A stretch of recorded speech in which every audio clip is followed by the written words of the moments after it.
Today's episode is about working smarter and not harder to gain back time for what really matters to you. So this is about finding ways to use your energy when you're most productive. Hello, you're listening to the Courageous Goals podcast. This podcast is for high-achieving, courageous women who want growth and the know-how to scale their business online. Running a business is a journey and a process. The more we learn in action, the more we succeed. If you're a woman in business, this is the podcast for you. Be in the 5% of businesses that make it. Let's get bold and create the life we desire. I'm bringing my passion to you through advice, coaching, inspiration, and support to help you create and design the life and business you want to live. I am a Dubsado expert, CPD certified in social media platforms, and a lover of admin systems and processes. I am an accredited ICF coach, specialising in trauma and narcissism. My own coaching journey has supported my growth immensely, and I want to share those highlights with you to inspire and give you courage. Let's get intentional with our goals and make them happen. Let's get started. Hello and welcome to today's episode of the Courageous Goals podcast.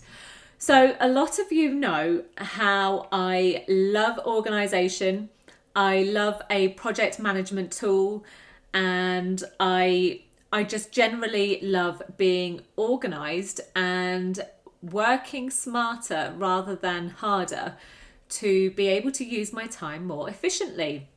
So I'd like to talk to you today about how you can do that and how you can help yourselves in your day-to-day life, whether that's, personal or business. You can implement steps into your day to really make your day work for you and not feel overworked or rushed or, trying to do things quicker so that you can get other things done. So the bottom line is to work smarter, not harder. But how can you do this? So there's plenty of different ways that you can use this in your day-to-day life. It might sound silly, some of the things that I might say. At the same time, it really isn't. So a few things that I use that I'd like to share with you is using a timer whilst you do certain tasks. Now, I do this a lot whilst I'm working. I actually have 3 different egg timers. I've gone a traditional route, so I've got a 60-minute timer, 30-minute and 15 minutes. And I tend to use them when I'm working on specific tasks so that I can really focus and use my time wisely, because sometimes, as some of you know, I can be a bit of a perfectionist. So if I'm creating something, instead of taking an hour, which the task should take, I could probably sit there for 2 or 3 hours because something may not look right, or it doesn't present well, or a sentence could be better. I can really sit there and drag things out. So egg timers really help me, especially because they're quite visual and they are sat on my desk. And I know it sounds silly, but that is the best way for me to really stay on track with my time for little tasks throughout the day. In addition, I find organising my workspace. This is another really good thing to do to kind of get you ready, which is what I do every week. Monday morning, I start by organising my desk space, my office area, and I really feel ready for the week ahead.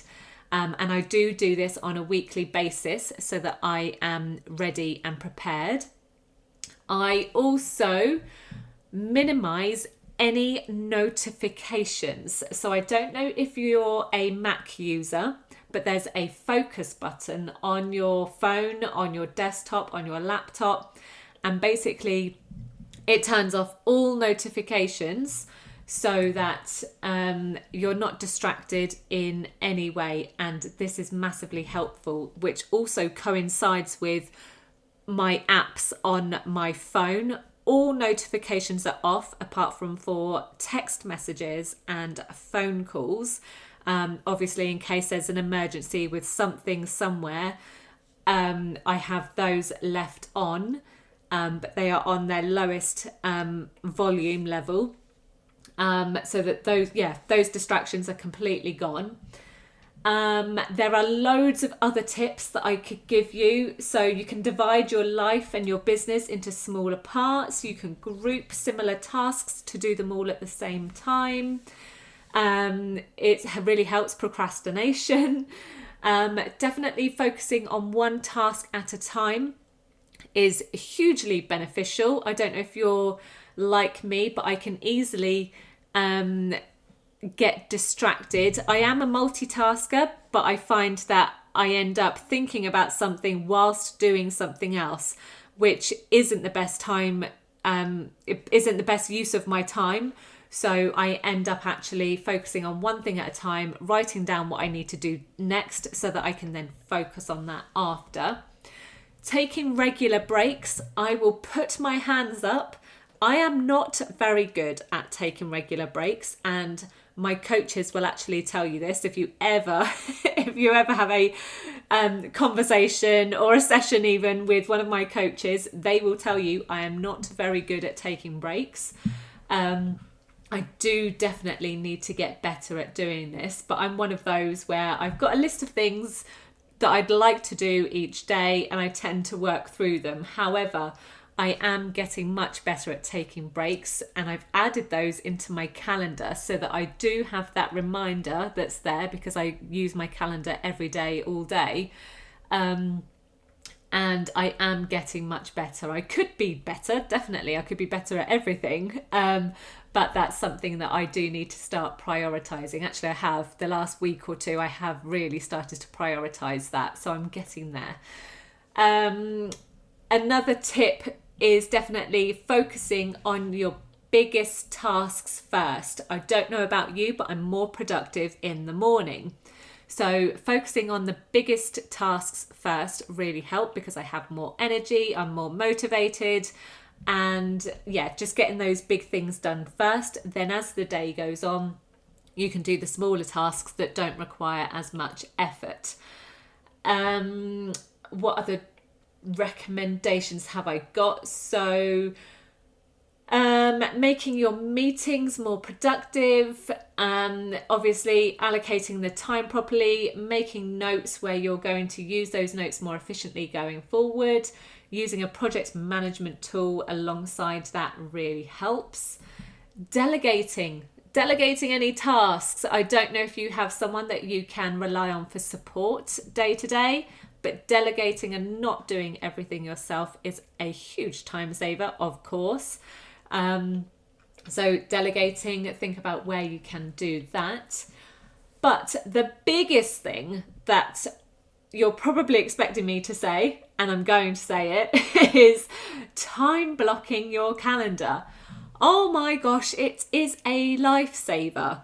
I have time blocks in my calendar where I know that I work on specific things each day and each week. I have grouped them in a way that really works for me in my schedule. And then weekly, I really dive into those time blocks, and I do this either on a Sunday evening or on a Monday, because I've already held my hands up. I get distracted. I don't take breaks. Things take me longer. I'm a perfectionist. I can procrastinate where, I feel I need to. There's so many things that can get in the way of us being efficient and organized and using our energy when it's there. Like we really, really need to get focused on our tasks where we can. Now, I'm not saying any of this to make you get so organized that you're obsessed with it, or get so, really down into the details of time blocking. I don't want you to be, working all the hours and obsessed with your calendar. I'm doing this to help you be productive and use your time more wisely. So time blocking really is an amazing way to plan your calendar, plan your tasks. It gives you focus, it gives you structure, and it also gives you boundaries in life and business. And it does give you back time. It really does. You know, procrastination is a killer. It really is. So if you can gain back some time in whatever area that is, it will be beneficial. Trust me, it really will. So I don't want you to get obsessed, but allowing yourself to be strict with your calendar, whether that's daily, weekly, or monthly, it can really help you with your time and give you focus in certain areas. Now, I'm talking about this because some of you might know I have a free resource on time blocking, which the link is in the show notes. So if you'd like to download it, then please do go ahead. It really is useful, I promise you. You'll probably need 5-10 minutes to read the resource. And then I suggest you allow yourself 1 hour soon, whenever that is. Just allow yourself 1 hour. And if you like, you can head over to your calendar and put that 1 hour in your diary now and allow yourself to sit down, look at your calendar and get an idea, get a feel for how you can time block your calendar. There's lots of different ways to do it. And there's 3 top areas for you to really consider when time blocking. So think about what you do on a daily, weekly, monthly basis. Think about when you're most productive. So like we talked about with your energy, are you more productive in the morning or in the evening? And what tasks you do that you can group that potentially you can adapt to fit with your schedule every week. So you might be able to group something like admin, which I do on a Monday, but I don't do the same admin every single Monday. It changes. So actually today I am recording podcast episodes and I'm working on my free Facebook group. So that's something that I will be doing today, whereas next Monday is something completely different, but it's admin stuff. It's working on my business. So I would really love it if you would implement right now, just go and add 1 hour into your calendar where you can focus on time blocking and just sit with your calendar, sit with your tasks. If you don't know what those tasks are that you do regularly, use that hour to make your notes. Just have a starting point, because time blocking, honestly, truly, is so important, and it will give you 3 really important things. Firstly, it's a habit change. It is really tricky to change our habits. I know, trust me, there's lots of things that I'm trying to change at the moment. But it is really important to be curious about how you can develop yourself in that way. Secondly, don't overthink and plan in too much detail if you're going to use time blocking. Allow yourself for, maneuver, which brings me on to point 3. Be open to changes and adaptations if needed, because life throws curveballs. Our business does also, so things might come up. So don't be so strict with your calendar. Allow yourself to be able to take, time where you need it for other things, but remember to add those things in again later. In the free resource, there are several ways that can help you do this. There are also several tips that can help you manage your time blocks going forward. And in addition, we do have a time blocking workshop coming up in December, which will be held on Monday, the 5th of December at 12 p.m. And this is going to be for 90 minutes. And this workshop is really going to help you learn time blocking and implement the steps that you need. From what I've heard from people downloading my resource, is that they love the resource, they love the idea of time blocking, but they haven't managed to actually implement the steps and make the change. Because again, it's time. People don't have time to sit and, you know, spend the time that they need in their business, because they might be a business startup, or they might have been running their business for a few years and they're developing and they're doing this and doing that for growth. So there's lots of different reasons why people haven't implemented the steps yet. And sometimes actually it might just be accountability and someone kind of holding your hand and saying, right, well, you've got the steps, you've got the process, you've got your tasks all grouped. Why haven't you done it? And sometimes it's just a simple case of, right, I'm going to sit with my calendar and implement these steps. So I really invite you to have a look at your calendar today, if you can. If you've listened to this episode, then I'm hoping that I've motivated you a little bit. So look at your calendar, add in that 1 hour where you're going to allow yourself to look at time blocking. Just look at it. You don't have to do anything. Look at it and see what it can do for you in your life, in your business. Download the free resource if you think it's useful for you. And there is also a link in the show notes where you can sign up to register for the workshop that is coming up. At the moment, I'm creating all of the details for people to sign up and book their place on this workshop. But for now, there's just a wait list, so you can go and register. Trust me, time blocking really saved me, because I spent so many hours working, starting up my business and thinking I needed to do this, do that, work every single hour to get things rolling, etc., etc. And yes, of course, you do need to learn so much when running a business, and you do need to be everywhere and do this and do that, but not to the extent where it's burning you out and making you poorly. And I am one of those people where I get to that stage, and I still do now, not so much as I used to, but I do get to that stage now where I do get poorly and I do burn myself out.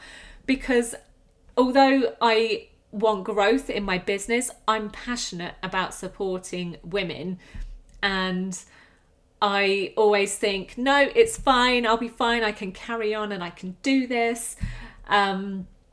So I also know that I still need to continue with my time blocking journey. Although I do it and I'm pretty good at it now, when it comes to the evening that isn't time blocked, because I don't allow myself to work in the evenings, I do find myself still working. I pick up my phone or sometimes my iPad, because for some reason they're different to picking up my laptop or sitting at my desk at the desktop. So yes, I know that I still need to work on certain areas when it comes to work and time blocking my calendar. But honestly, I've come a long way since I started time blocking, and it really is a lifesaver. You know, we don't need to work all the hours. Our time is precious, and there's so many other things that we can be doing with our lives. You know, if we've got a family, I'm sure a lot of us have a family, a beautiful family. So we need to prioritize where we can. So I hope today's episode has been a little bit helpful for you, and you can see that we are all human. We all need, you know, tips and tricks and things to help keep us steady, give us balance, and working smarter and not harder. Okay, I shall speak to you soon. Thank you so much for listening to the Courageous Goals podcast. I really hope you've enjoyed today's episode and taken something of value for you. If you'd love more advice, coaching, inspiration and support, head on over to join many other courageous women in business in our free community group over on Facebook. We'd love to welcome you. You can also find free useful resources over on the website at leannebrown.com/resources. Right, that's all for this week. I look forward to sharing another episode with you next week.